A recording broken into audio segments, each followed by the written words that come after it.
Bom dia, gente, sejam bem-vindos. Estamos no capítulo 2 de Primeira Carta aos Tessalonicenses. Ontem, então, a gente começou aí, ver um pouco sobre esse povo, e esse é um povo que, ao meu ver, assim, Paulo amava muito. Hoje a gente vai entender um pouco mais sobre isso, e é isso, vamos que vamos. Esse é um canal onde aqui você lê um capítulo da Bíblia por dia. E sem mais delongas, vamos orar pra gente começar a nossa leitura. Hoje estou sem aquele microfone, gente, eu vou jogar ele fora. Não tá dando não. Tá muito ruim, chiando bastante, mas ele era bem baratinho. Essas coisas tem que ser de qualidade, né? Tem que ser cara. Enfim, depois a gente vê sobre isso. Acredito que hoje não... Eu tô falando num tom mais elevado. Vamos lá, amém. Deus, obrigada pelo dia de hoje. Colocamos diante de Ti este dia.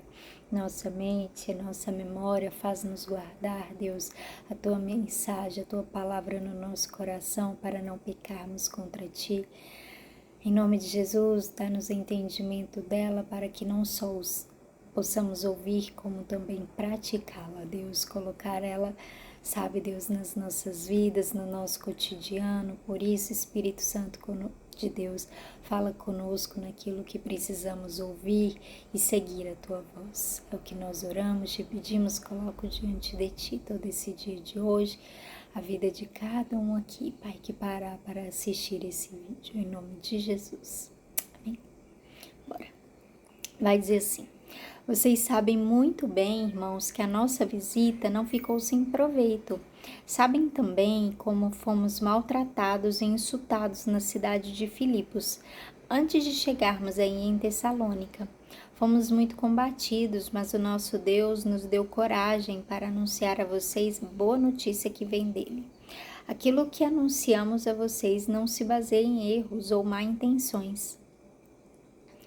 E também não tentamos enganar ninguém. Pelo contrário, sempre falamos como Deus quer que falemos, porque Ele nos aprovou e nos deu a tarefa de anunciar o Evangelho. Não queremos agradar as pessoas, mas a Deus, que põe à prova as nossas intenções. Pois vocês sabem muito bem que não usamos palavras bonitas para enganar vocês, nem procuramos tapear vocês para conseguir dinheiro. Deus é testemunha disso. Nunca procuramos elogios de ninguém, nem de vocês, nem de outros. No entanto, tínhamos o direito de exigir de vocês alguma coisa por sermos apóstolos de Cristo. Mas, quando estivemos com vocês, nós fomos como crianças, fomos como uma mãe ao cuidar dos seus filhos. Nós os amávamos tanto que gostaríamos de ter dado a vocês não somente a boa notícia que vem de Deus, mas até mesmo a nossa própria vida, como nós os amávamos. Irmãos, vocês com certeza lembram de como trabalhamos e lutamos para ganhar o nosso sustento. Trabalhávamos de dia e de noite a fim de não sermos uma carga para vocês, enquanto anunciávamos a vocês a boa notícia que vem de Deus. Vocês são nossas testemunhas e Deus também de que o nosso comportamento entre vocês que creram foi limpo, correto e sem nenhuma falha. Vocês sabem que tratamos cada um como um pai trata os seus filhos. Nós os animamos e aconselhamos para que vocês vivessem de uma maneira que agrade a Deus, que os chama para terem parte no seu reino e na sua glória. E existe outra razão pela qual sempre damos graças a Deus. Quando levamos a vocês a mensagem de Deus, vocês a ouviram e aceitaram. Não a aceitaram como uma mensagem que vem de pessoas, mas como uma mensagem que vem de Deus, o que de fato ela é, pois Deus está agindo em vocês, os que creem.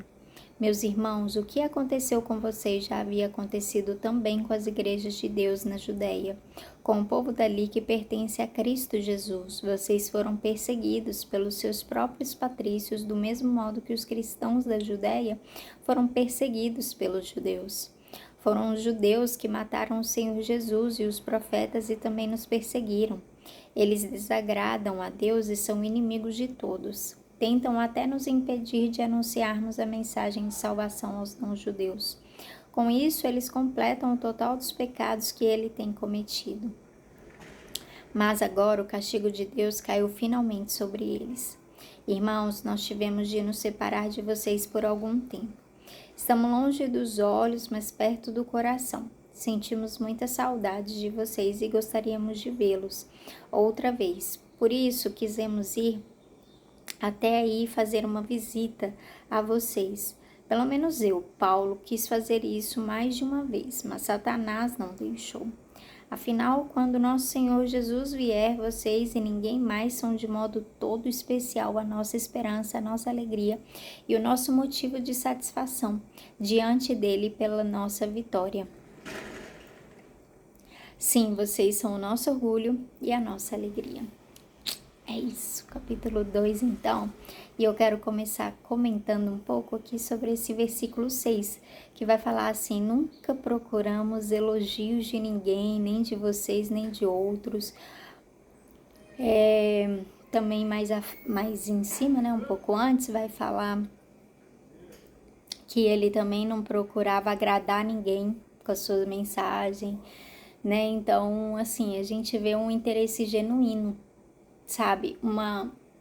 Um revestimento aqui. Então Paulo está falando mais sobre ele nesse primeiro momento, está falando mais sobre ele do que sobre aquele povo, como ele foi até eles. Primeiro, seria interessante para quem tiver interesse reler ali o capítulo 16 e o capítulo 19 de Atos, porque vai falar como ele chegou até lá, tudo que eles passaram, tudo que eles sofreram, como eles foram combatidos, como eles encontraram resistência nesses lugares, como tudo ali resistia do Senhor encontrar aquele povo, né, daquela mensagem ser pregada naquele lugar. Mas isso, muito provavelmente, a gente tem o costume de falar e parece que é verdade, assim, lendo esse capítulo eu tiro isso mesmo, que é porque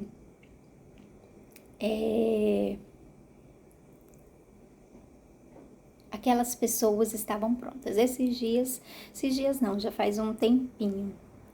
Minha igreja agora, ela participou de uma ação missionária na Amazônia. Eles vão constituir uma igreja, abrir um campus lá, né?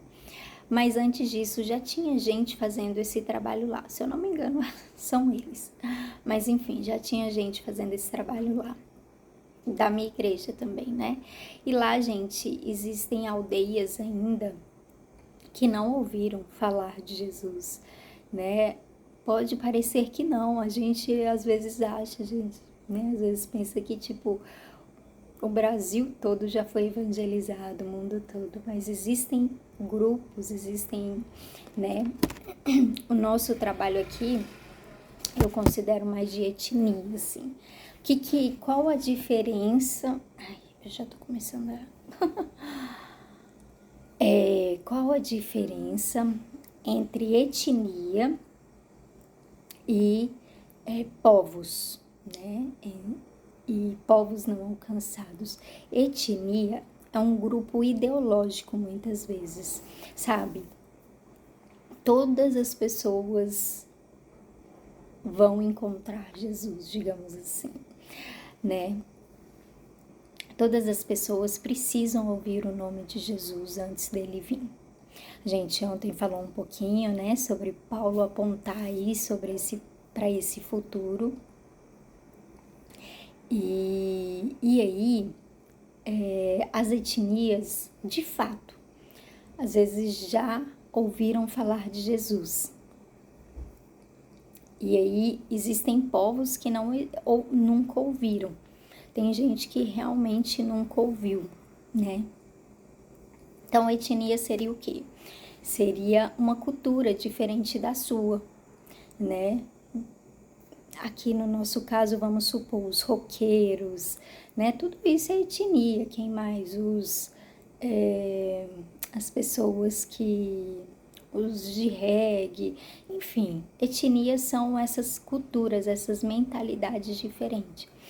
E povos são realmente esses lugares que a gente que nunca se ouviu falar, né?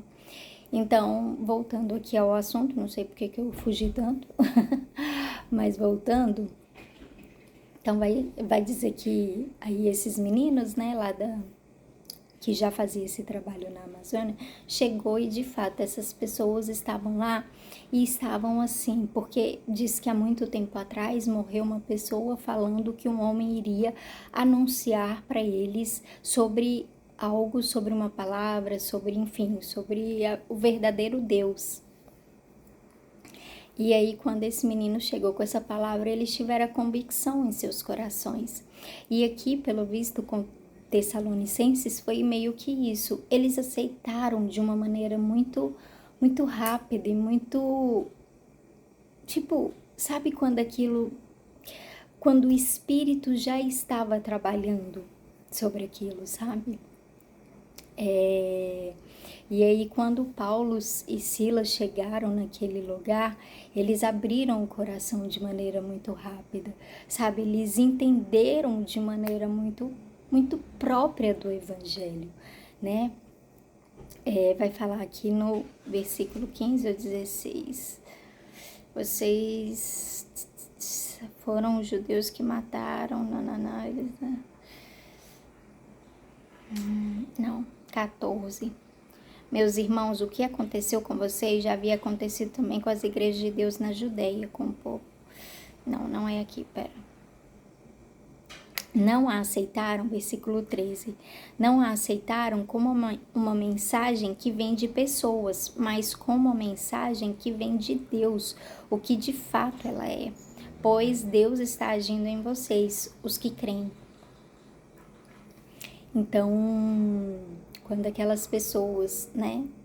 Paulo foi com esse interesse. Então, aqui no início ele vai falar. O interesse que ele tinha, a maneira que ele foi de maneira muito do tipo característica de Paulo, né, gente? Que tipo, cara, eu tenho essa missão, eu tô saindo aí e tô fazendo isso, eu tô cumprindo isso, sabe? Se me derem dinheiro, se me derem sustento, ótimo. Se eu for num lugar onde ninguém pode me dar sustento, também ótimo, eu vou mesmo assim. Se gostarem, bem, se não gostarem, amém. Se aceitarem, ótimo, maravilhoso, eu cumpri minha missão. Se não aceitarem, não tem o que eu possa fazer. Se me elogiarem, tanto faz, tá tudo bem, sabe? Se as pessoas vêm, né? Ai, Paulo, obrigada por tudo, que não sei o quê, nananã. Nossa, que bom, é sempre bom receber elogio, receber agradecimento, mas não era isso que movia Paulo. Não era isso que, tipo, dava combustível a Paulo, sabe? Aqui ele fala um pouco sobre isso. Pelo contrário, sempre falamos como Deus quer que falemos, porque Ele nos aprovou e nos deu a tarefa de anunciar o Evangelho. Não queremos agradar as pessoas, mas a Deus que põe à prova as nossas intenções. Então, Paulo ele fez de uma maneira, a gente precisa aprender com Paulo como nos mover, como cumprir a nossa missão de vida, como cumprir as nossas obrigações diárias, como assumir essas tarefas que dão pra gente. Por isso que tantas vezes Paulo em outros capítulos, enfim, outros livros, ele fala, gente, não faça, sabe, pra ali, tentando arrancar quando o seu dono estiver vendo, né? Escravos, não façam apenas as coisas certas quando seus donos estiverem vendo. Façam também quando eles não estiverem vendo, porque vocês vão estar sabendo que vocês estão servindo a um Senhor maior. É a Deus que vocês estão, para Deus que vocês estão fazendo. Mulheres, sabe, a gente precisa parar de fazer as coisas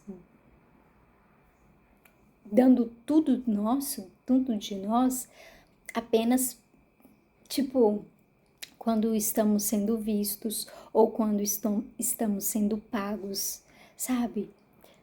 E isso é muito interessante porque isso vai forjando o nosso caráter, isso vai formando a nossa essência.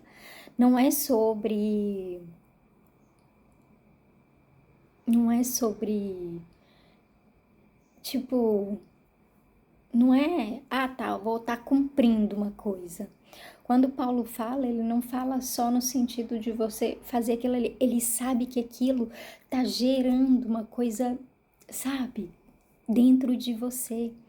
Então, quando a gente faz, quando a gente crê nisso, obedece isso, a gente isso vai formando os nossos pensamentos, o nosso coração, a nossa essência, o nosso caráter. Quando pensa que não, a gente não está fazendo para conseguir dinheiro, para conseguir elogio, para conseguir um prêmio.